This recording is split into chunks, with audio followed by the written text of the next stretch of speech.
वेदांतरस के माध्यम से अब मैं आपको एक हिंदू बच्चे की कहानी सुनाता हूँ। एक बालक था जिसका नाम नामदेव था। उनके दादा ठाकुर जी की मूर्ति के रूप में भगवान की पूजा करते थे।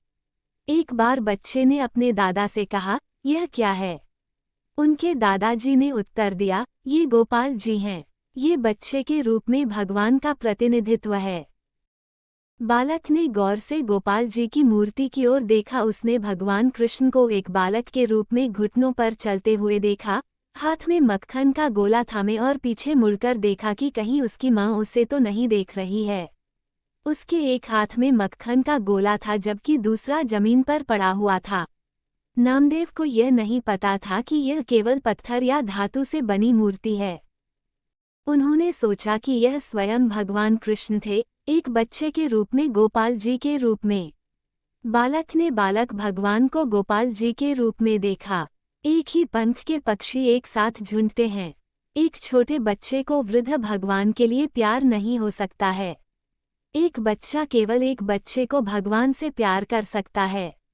प्रेम किसी सिफारिश से विकसित नहीं होता। हम केवल अपनी इच्छित वस्तुओं के लिए प्रेम विकसित करते हैं। प्रेम स्वाभाविक और स्वतः स्फूर्त है। नामदेव का युवा हृदय निराकार सर्वव्यापी ईश्वर के विचार की कल्पना नहीं कर सकता था। इस मक्खन खाने वाले बालक भगवान से ही उनका हृदय प्रभावित हुआ। जब राम छोटे थे तब भगवान कृष्ण के इसी मक्खन खाने वाले रूप ने उनका हृदय भी चुरा लिया था। बालक नामदेव ने अपने दादाजी से अनुरोध किया कि वह एक दिन उन्हें गोपाल जी की पूजा करने की बारी दें। लेकिन दादाजी ने उनके अनुरोध को अस्वीकार कर दिया और कहा, आप अभी तक उनकी पूजा करने के लिए योग्य नहीं हैं। आप पूजा करने के लिए पर्याप्त स्वच्छ नहीं हैं, क्योंकि आप हर दिन स्नान नहीं करते हैं। एक दिन जब दादाजी शहर से बाहर गए थे तो बच्चे ने अपनी दादी से कहा, मैं आज गोपाल जी की पूजा करूंगा। दादी मान गईं, उनकी पूजा करने की अनुमति है, लेकिन आज नहीं, कल सुबह स्नान करके। बच्चा रात भर सो नहीं पाया। वह बार बार नींद से जाग गया। उसने अपनी माँ और दादी को जगाया और उनसे अनुरोध किया कि वे गोपाल जी को पूजा के लिए नीचे लाएं। लेकिन उन्होंने कहा, अभी भी रात है, अपनी आंखें बंद करो और सो जाओ। आखिर रात हो गई। बच्चा उठा, पास की नदी की ओर भागा और एक दो डुबकी लगाकर जल्द ही लौट आया। लेकिन उन्हें मूर्ति की पूजा करने की विधि नहीं पता थी। उसने छोटी मूर्ति को नदी से लाए पानी में डुबोया, उसे बाहर निकाला और एक छोटे सूखे तौलिए से पोंछ दिया। फिर उन्होंने अपनी माँ से बच्चे भगवान के लिए कुछ दूध लाने का अनुरोध किया। दूध लाया गया और मूर्ति के सामने रखा गया ताकि वह उसे पी सके। लेकिन उनके पूर्ण आश्चर्य के लिए मूर्ति ने दूध नहीं पिया।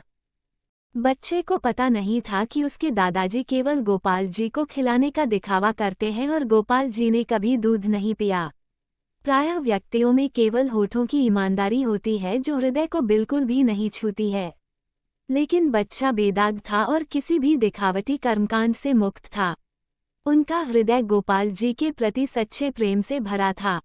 तब बालक ने परमेश्वर की मूरत से दूध पीने की जिद की और कहा, क्यों तू मेरा चढ़ा हुआ दूध नहीं पीता? क्या तेरा हृदय पथरीला है? लेकिन ये सब व्यर्थ था। बच्चे ने अपने आप से कहा, मेरी माँ मेरे लिए कुछ भी करने को हमेशा तैयार रहती है। लेकिन उसे आश्चर्य हुआ कि परमेश्वर ने उसके अनुरोध पर उतना ध्यान नहीं दिया जितना उसके माता पिता के पास था। एक फारसी कवि के शब्दों में, हे प्रिय, तुम चांदी की तरह सफ़ेद हो लेकिन तुम्हारा दिल पत्थर की तरह कठोर है। मैंने पहले कभी चांदी के अंदर छुपा पत्थर नहीं देखा था। हे प्रिय भगवान, यह मासूम बच्चा आपसे हाथ जोड़कर विनती कर रहा है कि आप दूध पी लें और आप उसे बाध्य नहीं कर रहे हैं। आप किस तरह के भगवान हैं?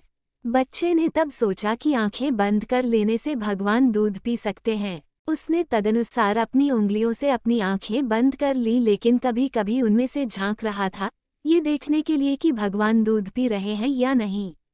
लेकिन भगवान दूध नहीं पिएंगे। उसने सोचा कि बार बार अनुरोध करने के बाद भगवान इसे पी सकते हैं।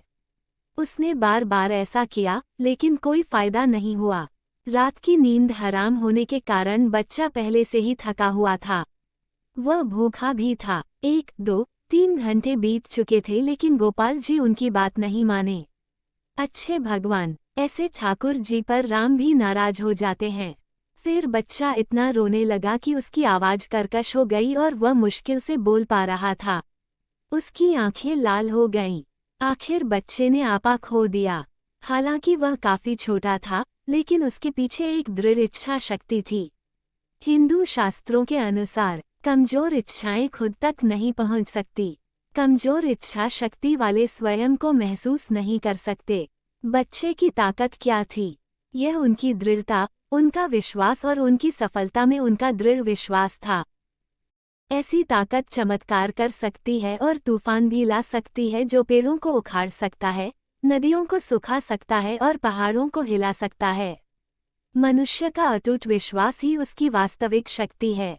उनका कहना है कि फारस के फरहाद में भी इतनी मजबूत इच्छा शक्ति थी। उसकी कुदाल के भारी प्रहारों से पहाड़ नीचे आ रहे थे। जब आस्थावान चलते हैं तो सारे विश्व में हलचल मचा देते हैं। आपने कभी बल का परीक्षण नहीं किया, विश्वास की ताकत से। बालक नामदेव की भी उन पर ऐसी ही आस्था थी। बच्चे के विश्वास ने आकर्षित किया, बल्कि स्वयं भगवान को आकर्षित किया। एक उर्दू शायर कहते हैं, अगर मेरे सच्चे प्यार में कोई प्रभाव है तो आप निश्चित रूप से मेरी ओर आकर्षित होंगे, इसलिए मुझे कोई आपत्ति नहीं है अगर आप मुझसे दूर रहते हैं या मुझसे बेखबर हैं। बच्चे ने बड़ी निराशा में तलवार पकड़ ली और गले में डालकर कहा, अगर तुम दूध नहीं पीते हो तो एक मेरे जीवन का अंत कर रहा हूँ। अगर मैं जीवित रहूंगा तो मैं तुम्हारे लिए जीवित रहूंगा, नहीं तो मैं जीने का बिल्कुल भी मन नहीं है। एक कवि कहता है, खुद के लिए जीने के बजाय मरना बेहतर है। जो भगवान के लिए मरता है वह हमेशा के लिए रहता है। ये भी माना जाता है कि जब बालक अपने गले में तलवार रख रहा था, तभी अचानक किसी को पता नहीं चला कि भगवान कहाँ से आ गए और बच्चे को गोद में लेकर अपने हाथों से दूध पीने लगे। ये देख बच्चा बहुत खुश हुआ, लेकिन जब उसने देखा कि वह सारा दूध पी रहा है तो उसने उसे एक थप्पड़ दिया और कहा, मेरे लिए भी कुछ दूध रख दो। बालक की आंखों पर बहुत घना पर्दा था, क्योंकि उसे परमेश्वर का कुछ भी ज्ञान नहीं था। पर्दा चाहे मोटा हो या पतला, सच्चा प्यार, ईमानदारी और विश्वास से पर्दा जरूर हटेगा। जब एक छोटा बच्चा ईश्वर में ऐसा विश्वास विकसित कर सकता है तो यह अफसोस की बात है अगर एक बड़ा आदमी इसे हासिल करने में विफल रहता है। एक उर्दू शायर कहता है, यदि एक छोटे से कीट के लिए पत्थर में घुसना संभव है तो कोई आदमी कहलाने के लायक नहीं है अगर कोई प्रिय का दिल जीतने में विफल रहता है।